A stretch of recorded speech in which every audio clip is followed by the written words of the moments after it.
فاعوذ باللہ السمیع العلیم من الشیطان الرجیم بسم اللہ الرحمن الرحیم وقال اللہ تبارک و تعالی فی کلامہ المجید ان عدۃ الشہور عند اللہ 12 شہرا فی کتاب اللہ یوم خلق السماوات والارض منها 4 حرم ذلک الدین القیم فلا تظلموا فیہن انفسکم۔ ہر قسم کی تعریف، بڑھائی و کبریائی اس ایک اللہ عز و جل کے لیے لائق و سزاوار ہے، جو اللہ ساری کائنات کا خالق و مالک، رازق اور پالنہار ہے۔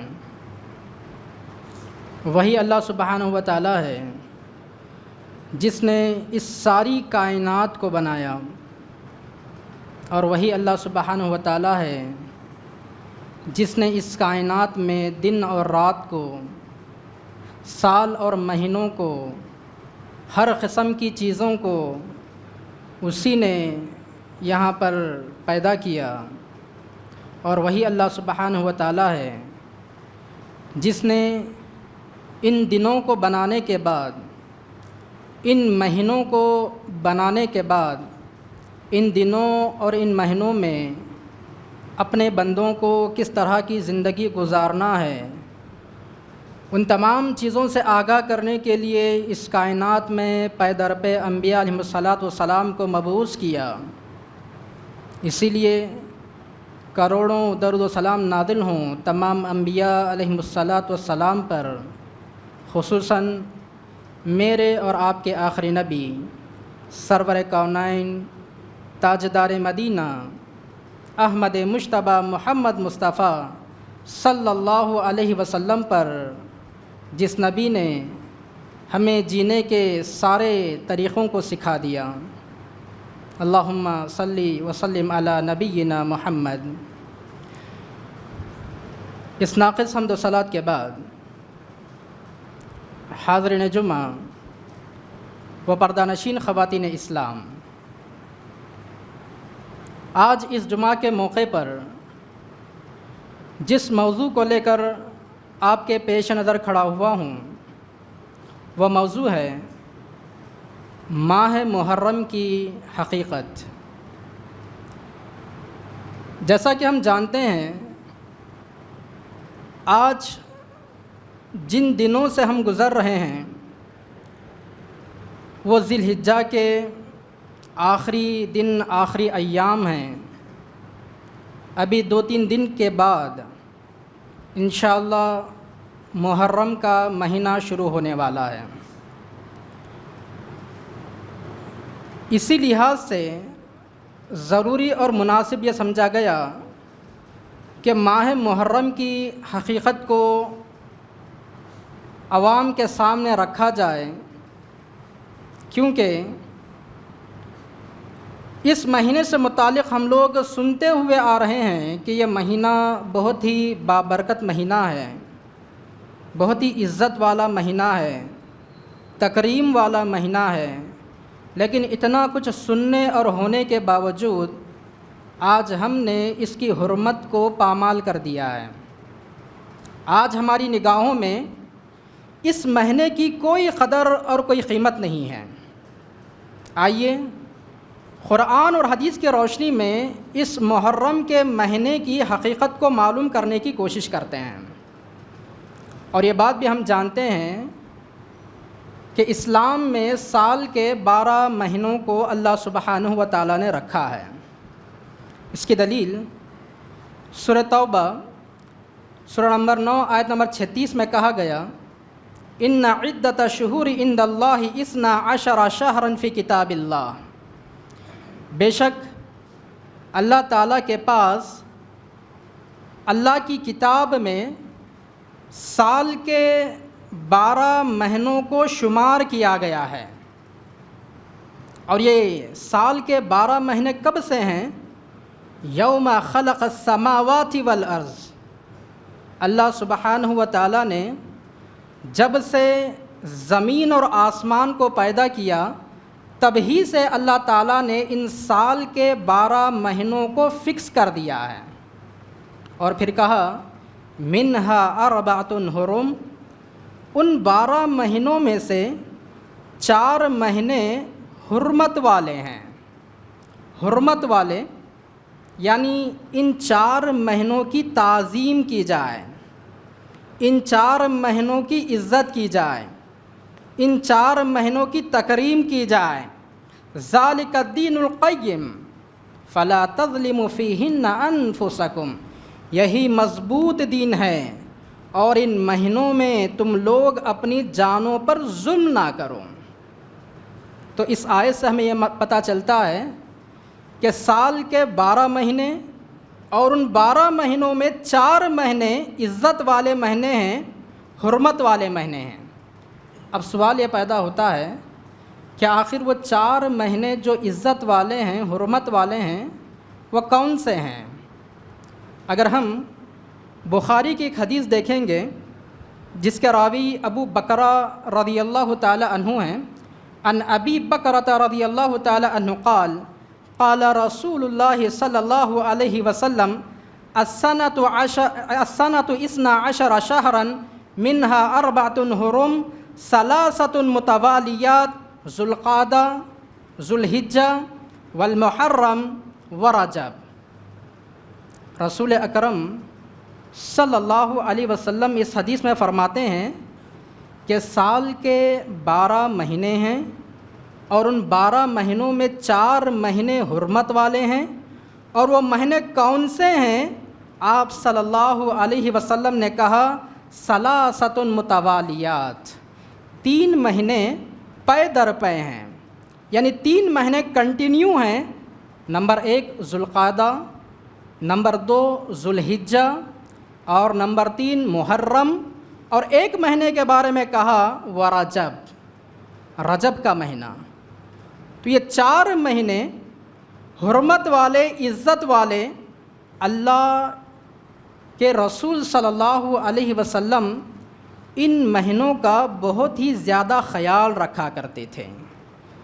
جب یہ مہینے اللہ سبحانہ و تعالیٰ کو بہت ہی پیارے اور محبوب ہیں تو ہمیں ان مہینوں میں کیا کرنا چاہیے؟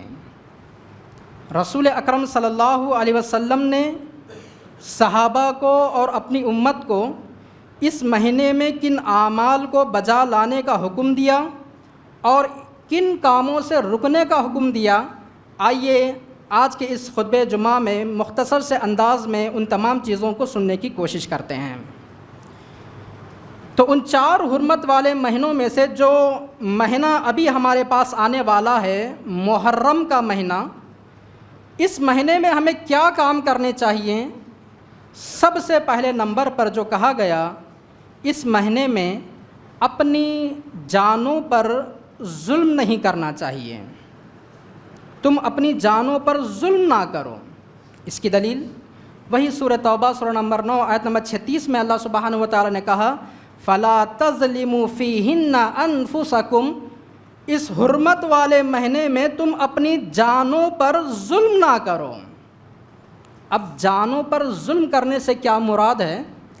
مفسرین اور محدثین بیان کرتے ہیں کہ جانوں پر ظلم نہ کرنے سے مراد یہ ہے کہ اس مہینے میں کسی بھی قسم کا گناہ نہ کیا جائے، کسی بھی قسم کی اللہ کی نافرمانی کو اس مہینے میں نہ کیا جائے، کیونکہ اگر کوئی بندہ کوئی گناہ کرتا ہے تو گویا کہ خود اپنی جان پر وہ ظلم کرتا ہے۔ اگر کوئی بندہ اللہ کی کوئی نافرمانی کرتا ہے تو گویا کہ وہ خود اپنی جان پر ظلم کرتا ہے، کیونکہ گناہ کرنے پر اللہ سبحانہ و تعالیٰ بندے کو آخرت میں سزا دینے والا ہے۔ اللہ کی نافرمانی کرنے پر بندے کو اللہ سبحانہ و تعالیٰ آخرت میں سزا دینے والا ہے۔ جتنے زیادہ ہم گناہ کے کام کریں گے، جتنے زیادہ ہم غلط کام کریں گے، جتنے زیادہ ہم اللہ کی نافرمانی والے کام کریں گے، گویا کہ اتنا ہی زیادہ ہم خود اپنی جانوں پر ظلم کرتے ہیں۔ اور حافظ ابن کثیر رحمۃ اللہ علیہ اپنی تفسیر میں اس آیت کی تفسیر کرتے ہوئے بیان کرتے ہیں کہ اس مہینے میں جو اپنی جانوں پر ظلم نہ کرنے کا اللہ تعالیٰ نے حکم دیا ہے، اے لوگوں تم اللہ کی ہر نافرمانی سے اس مہینے میں اپنے آپ کو بچا لو۔ اور کہتے ہیں کہ جس طرح ان حرمت والے مہینے میں اللہ تعالیٰ ایک نیکی کا کام کرنے پر اس کا ثواب بڑا چڑھا کر دیتا ہے، زیادہ اس کا ثواب دیتا ہے، بالکل ویسے ہی اس حرمت والے مہینے میں اگر کوئی بندہ گناہ کرتا ہے تو اس کو ڈبل عذاب بھی دیا جاتا ہے۔ اللہ اکبر۔ جس طرح نیکی کا ثواب ڈبل، جس طرح نیکی کا ثواب زیادہ، بالکل ویسے ہی اس حرمت والے مہینے میں گناہ کرنے پر بھی ڈبل گناہ ہمارے نام اعمال میں لکھا جائے گا۔ اس کا مطلب یہ ہوا کہ اگر کوئی بندہ محرم کے مہینے میں ایک جھوٹ بولتا ہے تو 2 جھوٹ بولنے کا گناہ اس کے نام اعمال میں لکھا جائے گا۔ اگر کوئی بندہ محرم کے مہینے میں 1 مرتبہ چوری کرتا ہے تو 2 مرتبہ چوری کرنے کا عذاب اور گناہ اس کے نام اعمال میں لکھا جائے گا۔ اگر کوئی بندہ اس محرم کے مہینے میں کسی کی غیبت کرتا ہے، کسی کی چغلی کرتا ہے، شراب پیتا ہے، جوا کھیلتا ہے، جتنے بھی اللہ تعالیٰ کے نافرمانی والے کام ہیں وہ کرتا ہے، 1 مرتبہ کرنے کی وجہ سے دگنا عذاب، دگنا گناہ اس کے نام اعمال میں لکھا جائے گا۔ حافظ ابن کثیر رحمۃ اللہ علیہ کی تفسیر سے ہمیں یہ پتہ چلتا ہے۔ لہٰذا ہمیں چاہیے کہ ہم اس حرمت والے مہینے کی تعظیم کریں، زیادہ سے زیادہ ہم نیکیاں حاصل کرنے کی کوشش کریں، اور جتنا ہو سکے اپنے آپ کو اس مہینے میں اللہ کی نافرمانی والے کام سے بچانے کی کوشش کریں۔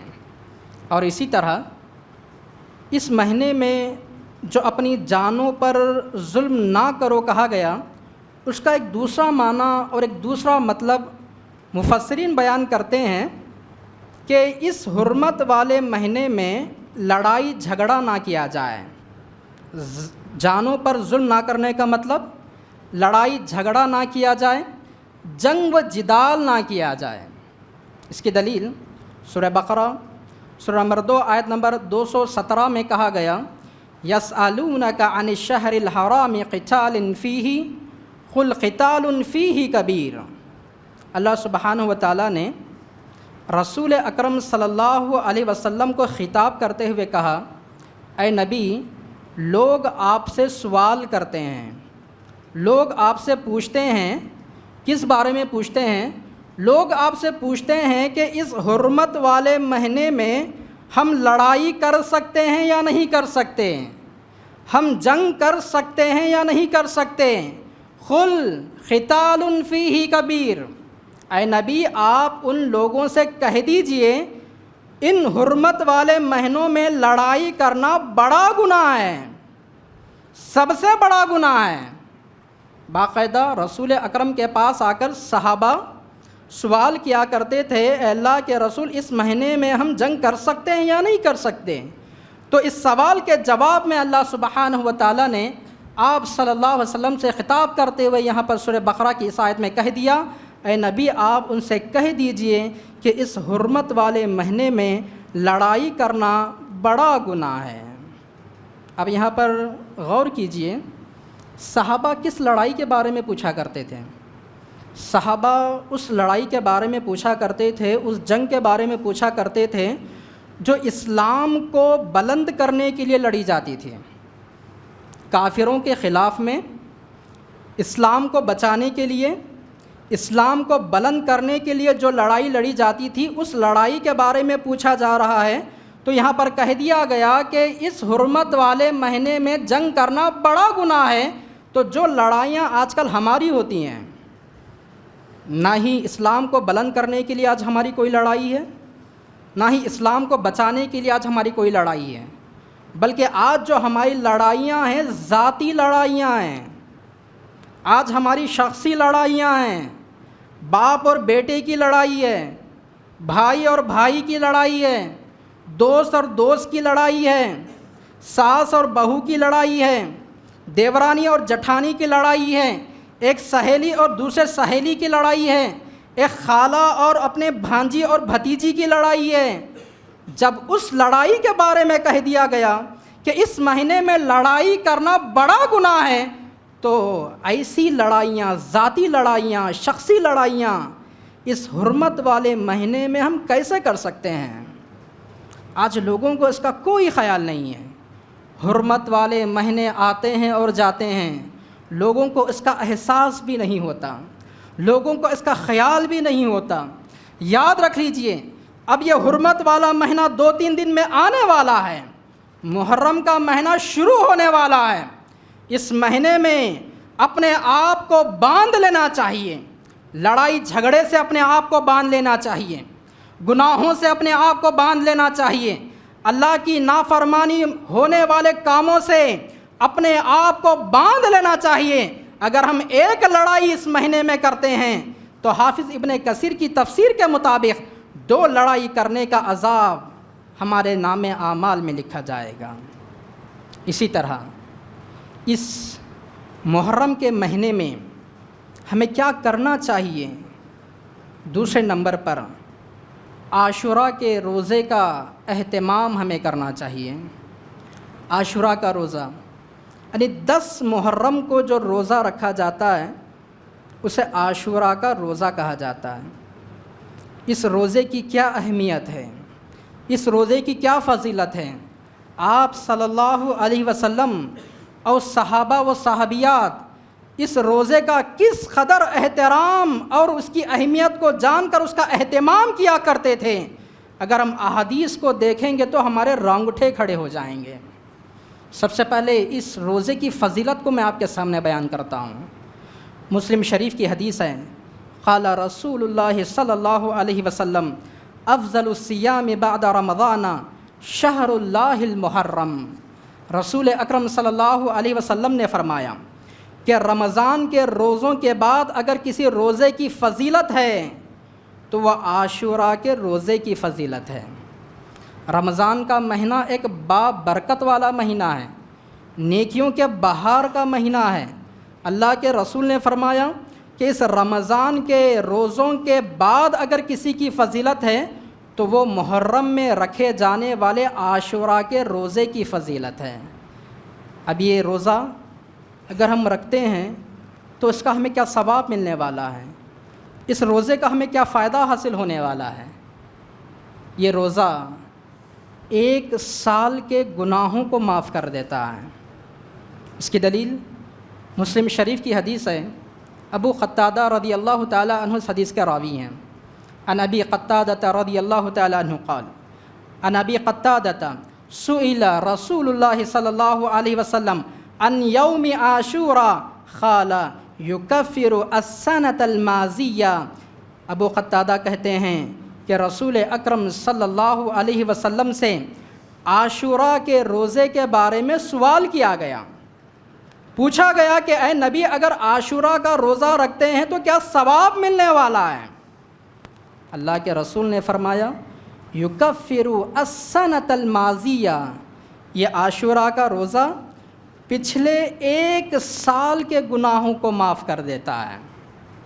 غور کیجئے، اگر صرف 12-13 گھنٹے ہم بھوکے اور پیاسے رہتے ہیں، صرف 1 دن ہم روزہ رکھتے ہیں، تو اس 1 دن کی بھوک اور پیاس کو برداشت کرنے پر اللہ سبحانہ و تعالی ہمارے پچھلے 1 سال کے گناہوں کو معاف کر دیتے ہیں۔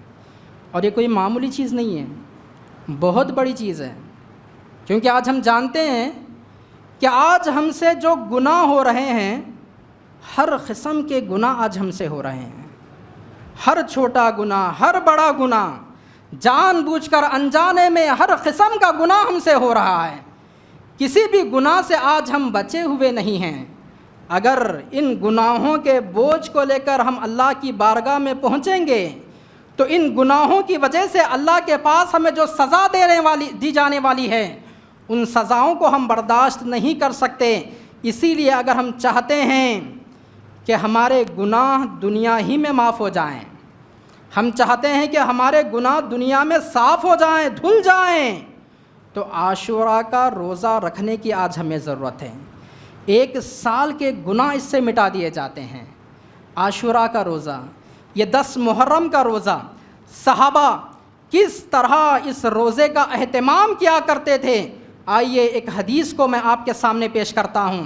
مسلم شریف کی حدیث ہے، ربیع بنت معوذ اس حدیث کے راویہ ہیں۔ وہ بیان کرتی ہیں کہ رسول اکرم صلی اللہ علیہ وسلم جب مدینہ پہنچے، ہجرت کر کے جب مکہ سے مدینہ آئے، تو آپ صلی اللہ علیہ وسلم نے مدینے کی گلیوں میں یہ اعلان کرایا، آپ نے یہ حکم دیا کہ عاشوراء کا روزہ رکھا جائے، 10 محرم کا روزہ رکھا جائے۔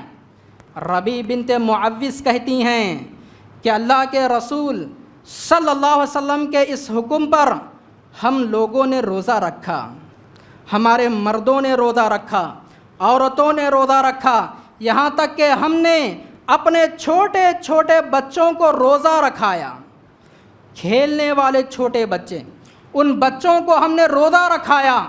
ربیع بنت معوذ کہتی ہیں کہ جب یہ چھوٹے چھوٹے بچے بھوک کی وجہ سے رونے لگتے تھے، جب یہ چھوٹے چھوٹے بچے بھوک کی وجہ سے بلبلانے لگتے تھے، تو ہم ان کے سامنے کھلونے ڈال دیا کرتے تھے، یہ بچے کھلونوں میں مگن ہو جاتے، کھلونوں سے کھیلنے لگتے، یہاں تک کہ جب روزہ کھولنے کا ٹائم ہوتا تو ہم ان بچوں کو اپنے ساتھ بٹھا کر افطار کراتے، کھانا کھلاتے۔ غور کیجئے کتنی بڑی اہمیت اس عاشوراء کے روزے کی ہوگی۔ صحابہ خود رکھتے، اپنی عورتوں کو رکھاتے، یہاں تک کہ اپنے چھوٹے چھوٹے بچوں کو بھی صحابہ اس روزے کا اہتمام کروایا کرتے تھے۔ بخاری اور مسلم کی حدیث میں آتا ہے، عبداللہ بن عباس رضی اللہ تعالی عنہ اس حدیث کے راوی ہیں، وہ بیان فرماتے ہیں کہ آپ صلی اللہ علیہ وسلم جب مدینہ پہنچے تو آپ نے دیکھا کہ یہودی عاشوراء کے دن کا روزہ رکھ رہے ہیں۔ یہودی لوگ، آپ صلی اللہ علیہ وسلم نے ان یہودیوں سے پوچھا کہ تم یہ 10 محرم کا عاشوراء کا روزہ کیوں رکھتے ہو؟ یہودیوں نے جواب دیا، اسی دن اللہ تعالیٰ نے موسیٰ علیہ السلام کو فرعون جیسے جابر بادشاہ سے بچایا تھا، اور فرعون کو اسی دن اللہ تعالیٰ نے سمندر میں ڈبو دیا تھا۔ اللہ تعالیٰ کا شکریہ ادا کرنے کے لیے موسیٰ علیہ السلام نے 10 محرم کو روزہ رکھا تھا، اسی لیے ہم موسیٰ کے اس کام کو فالو کرنے کے لیے 10 محرم کو روزہ رکھتے ہیں۔ تو یہ سن کر آپ صلی اللہ علیہ وسلم نے فرمایا کہ تم سے زیادہ حق ہم اس بات کا رکھتے ہیں کہ ہم اس دن کا روزہ رکھیں۔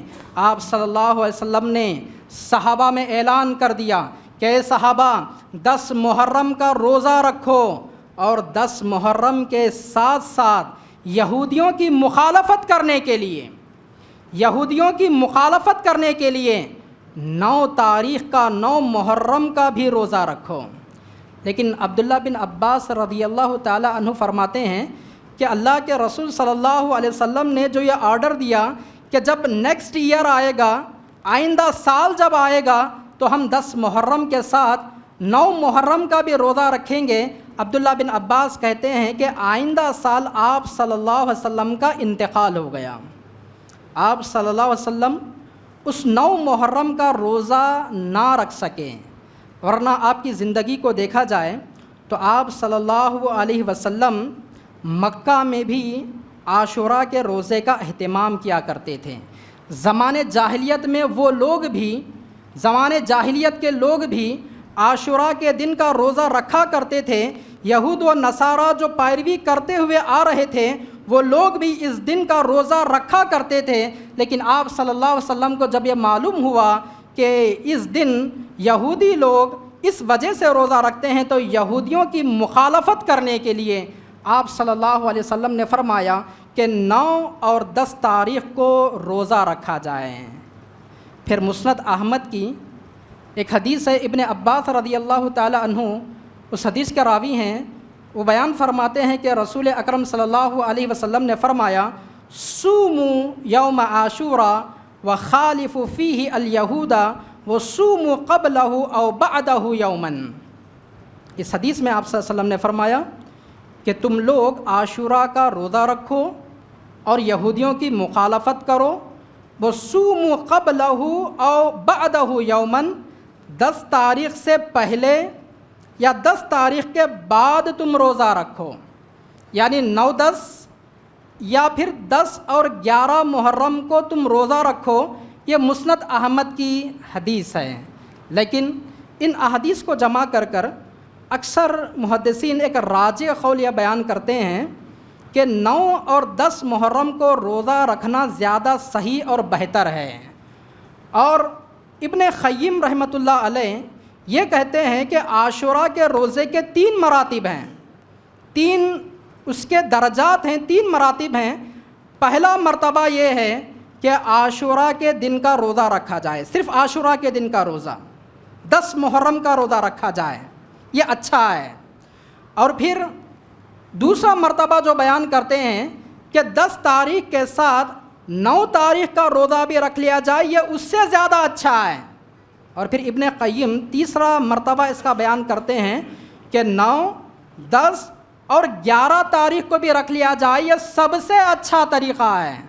تو معلوم ہوا کہ یہ روزہ اس میں گنجائش ہے، 10 تاریخ کے ساتھ 9 تاریخ کو رکھنا زیادہ محدثین کے نزدیک راجح ہے، لیکن ابن قیم فرماتے ہیں کہ اگر کوئی بندہ 9 کو نہیں رکھ سکتا تو 10 اور 11 کو وہ رکھتا ہے تو بھی اس کا وہ فریضہ ادا ہو سکتا ہے۔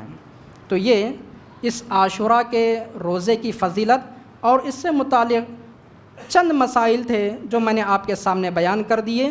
بہرحال یہ جو ماہ محرم ہے اس کی حقیقت یہ ہے کہ یہ مہینہ بہت ہی برکت والا مہینہ ہے، یہ مہینہ بہت ہی عزت والا مہینہ ہے۔ اس مہینے میں جتنا ہو سکے اتنا زیادہ روزے رکھنا چاہیے، اللہ کی عبادت کرنا چاہیے، نیکیوں کے کام کرنا چاہیے، اور جتنا ہو سکے اتنا اپنے آپ کو گناہوں سے بچانا چاہیے۔ ہر شرک سے اس مہینے میں اپنے آپ کو بچانا چاہیے، ہر بدعت اور گمراہی کے کام سے اپنے آپ کو اس مہینے میں بچانا چاہیے۔ لیکن افسوس صد افسوس، جتنا زیادہ اس مہینے میں شرک و بدعات سے اپنے آپ کو بچانا ہے، لیکن آج کے نام نہاد مسلمان اس حرمت والے مہینے میں اتنا زیادہ شرک کرتے ہیں، اتنا زیادہ بدعت اور گمراہی والے کام کرتے ہیں کہ بس اللہ کی پناہ۔ جن کاموں کو نہ کرنے کا حکم دیا گیا وہ ان کاموں کو اس مہینے میں کرتے ہیں، اور جن کاموں کو اس مہینے میں کرنے کا حکم دیا گیا ان کاموں کو وہ اس مہینے میں نہیں کرتے ہیں۔ 10 محرم کو روزہ رکھنے کا حکم دیا گیا، آج کے نام نہاد مسلمان کیا کرتے ہیں؟ 10 محرم کو اپنے گھروں میں عمدہ قسم کے کھانے بناتے ہیں، بریانیاں بنائی جاتے ہیں، پلاؤ چڑھایا جاتا ہے، شربت بنایا جاتا ہے، ہر قسم کے مشروبات کو تیار کیا جاتا ہے، سڑکوں پر بانٹا جاتا ہے، گاڑیوں پہ جانے والوں کو کھڑا کر کر کے شربتوں کو پلایا جاتا ہے۔ اس دن اللہ کے رسول کی سنت یہ ہے کہ روزہ رکھا جائے، لیکن آج اس دن کو کھا پی کر منایا جا رہا ہے۔ یہ کون سا اسلام ہے؟ یہ کون سا دین ہے؟ دین اسلام تو یہ کہتا ہے کہ اس دن بھوکے اور پیاسے رہیں، لیکن آج کے نام نہاد مسلمان دین کا مذاق اڑاتے ہوئے سڑکوں پر نکل آتے ہیں۔ 10 محرم کو مرد بھی سڑک پر، عورتیں سڑک پر، عورتیں برہنہ نظر آتی ہیں، بال کھلے ہوئے ہیں، چہرے نظر آتے ہیں، جس کو اسلام کبھی اجازت نہیں دیتا۔ ایک غیر مرد کے سامنے عورت کا اختلاط ہو جائے، ایک غیر مرد کے سامنے عورت کا چہرہ نظر آ جائے، یہ چیز ہرگز اسلام میں گوارا نہیں ہے۔ لیکن 10 محرم کو گلیوں میں، سڑکوں پر مرد اور عورتیں ایک ساتھ نکل جاتی ہیں۔ اور شرکیہ کام کی اگر ہم بات کریں تو 10 محرم سے پہلے جو پنجے بٹھائے جاتے ہیں، پنجے یہ شرکیہ عمل ہے۔ پنجوں سے مراد ان کا اللہ کے رسول حضرت علی رضی اللہ تعالیٰ عنہ، حضرت فاطمہ رضی اللہ تعالیٰ عنہ، حضرت حسن اور حسین، یہ 5 چیزیں، ان کو یہ لوگ پنجے کہتے ہیں۔ جس طرح ہندو لوگ گنیش کی عبادت کرنے کے لیے، اس کی پوجا کرنے کے لیے 7-9 دنوں کو بٹھاتے ہیں اور پھر لے جا کر پانی میں اس کو بہا دیتے ہیں، آج کے مسلمان بھی ان پنجوں کو بٹھا کر گنیش کے سامنے جس طرح تعظیم کی جاتی ہے، وہی تعظیم ان پنجوں کے سامنے کی جاتی ہے۔ پھر آخری دن میں ان پنجوں کو بھی لے جا کر پانی میں بہا دیا جاتا ہے۔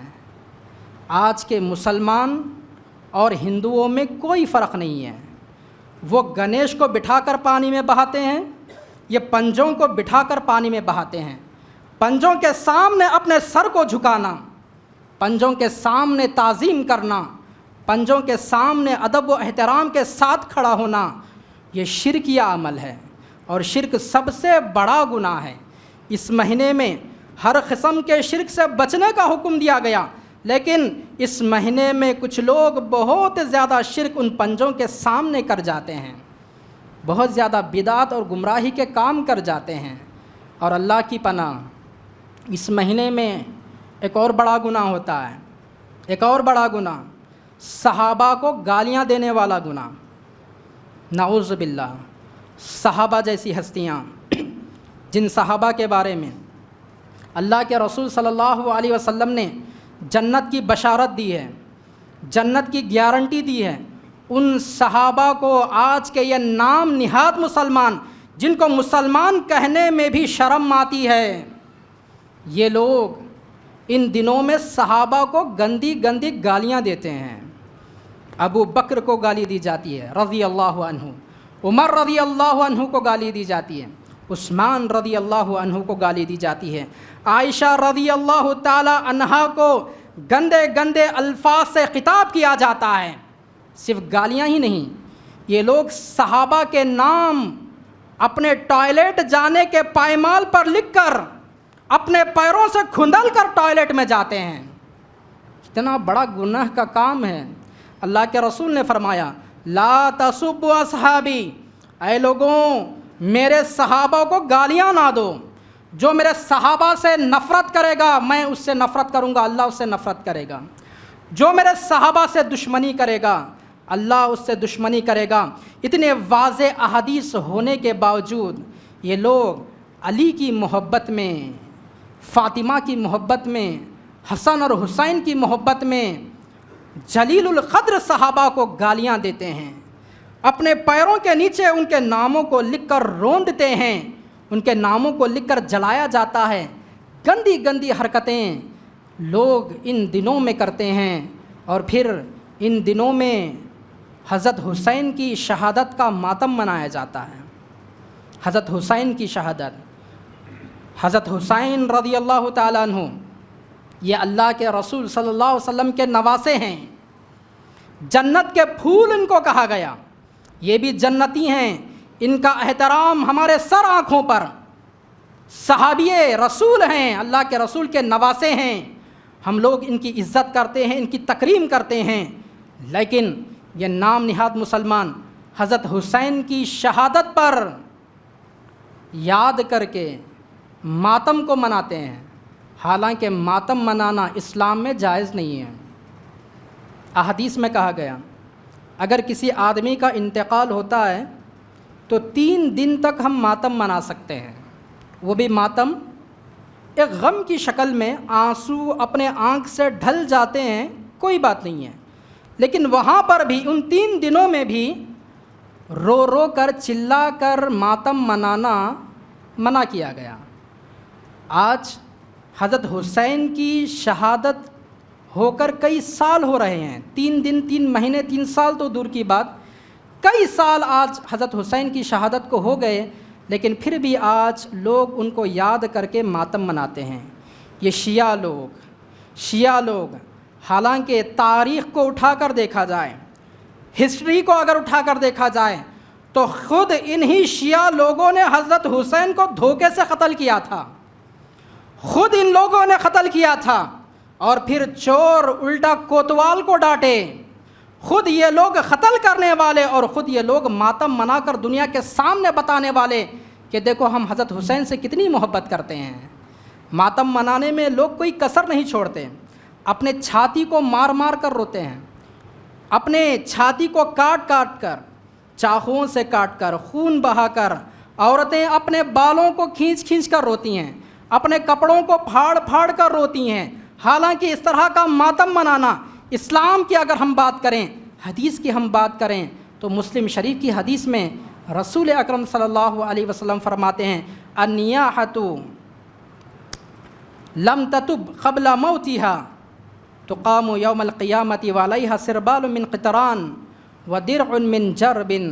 رسول اکرم صلی اللہ علیہ وسلم نے فرمایا کہ نوحہ کرنے والی عورت، یعنی چیخ چیخ کر رونے والی عورت، کسی کو یاد کر کے، مرنے والے کو یاد کر کے چیخ کر رونے والی عورت، اپنے گلے کو پھاڑ کر، اپنے گریبان کو پھاڑ کر رونے والی عورت، اپنے گالوں کو پیٹ پیٹ کر رونے والی عورت، اگر مرنے سے پہلے یہ توبہ نہیں کرے گی، اللہ کے رسول فرماتے ہیں کہ ایسی عورت کو جہنم میں ڈالا جائے گا، اور جہنم میں ایسی عورت کو کھجلی اور گندک کا لباس پہنایا جائے گا۔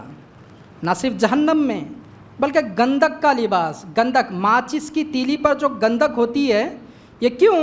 اس لیے کہ اس گندک کے اندر یہ صلاحیت ہوتی ہے، یہ آگ کو تیزی کے ساتھ پکڑتا ہے، گندک آگ کو تیزی کے ساتھ پکڑتا ہے۔ اگر کسی کو گندک کا لباس پہنا دیا جائے اور اس کو آگ میں ڈال دیا جائے تو گویا کہ اس کو اور زیادہ سخت سزا دینے کے یہ برابر ہے۔ اگر گندک کے لباس کے علاوہ ننگا بدن کسی کو آگ میں ڈالتے ہیں تو بس وہ جل جائے گا، اسے وہاں پر تکلیف تو ہوگی، لیکن گندک کا لباس پہنا کر ڈالا جائے تو اور زیادہ تکلیف وہاں پر اس کو ہوگی۔ اس حدیث میں اللہ کے رسول نے ان لوگوں کے بارے میں کہا جو ماتم کرتے ہیں اور نوحہ کرتے ہیں، ان کی یہ سزا یہاں پر سنائی گئی۔ اور پھر بخاری کے ایک حدیث میں کہا گیا لیس منا من لطم الخدود وشق الجیوب ودعا بدعوى الجاہلیہ۔ رسول اکرم صلی اللہ علیہ وسلم نے فرمایا کہ وہ لوگ ہم میں سے نہیں ہیں، ان کا شمار مسلمانوں میں سے نہیں ہو سکتا۔ کن لوگوں کا؟ من لطم الخدود، جو لوگ اپنے گال کو پیٹ پیٹ کر روتے ہیں، جیسے چھاتی کو، گال کو لوگ پیٹ کر روتے ہیں۔ وشق الجیوب، جو لوگ اپنے کپڑوں کو پھاڑ کر روتے ہیں۔ ودعا بدعوى الجاہلیہ، جس طرح جاہلیت میں لوگ عمل کرتے تھے ویسے جو لوگ عمل کرتے ہیں، ایسے لوگ لیس منا، وہ ہم میں سے نہیں ہیں، ان کا شمار مسلمانوں میں سے نہیں ہو سکتا۔ اتنی سخت حدیثیں سنانے کے باوجود آج کے یہ نام نہاد مسلمان ہر طرح کا گناہ، ہر طرح کے غلط کام اس مہینے میں کر جاتے ہیں۔ یہ ہے اس محرم کے مہینے کی حقیقت۔ یہ مہینہ جہاں پر تعظیم کا ہے، یہ مہینہ جہاں پر نیکیاں کمانے کا ہے، لیکن اس مہینے میں کئی گناہ کر کے آج ہم خود اپنے جانوں پر ظلم کر رہے ہیں، آج ہم خود اپنے آپ کو جہنم کی آگ میں ڈھکیل رہے ہیں۔ اس مہینے کی عزت کرنا چاہیے، اس مہینے کی حقیقت کو سمجھنا چاہیے، اور جتنا ہو سکے اس محرم کے مہینے میں اپنے آپ کو گناہوں سے بچانا چاہیے۔ اللہ سے دعا ہے کہ اللہ سبحانہ و تعالی ماہ محرم کی حقیقت کو جاننے کے بعد اس مہینے کی صحیح تعظیم کرنے والا ہمیں بنائے۔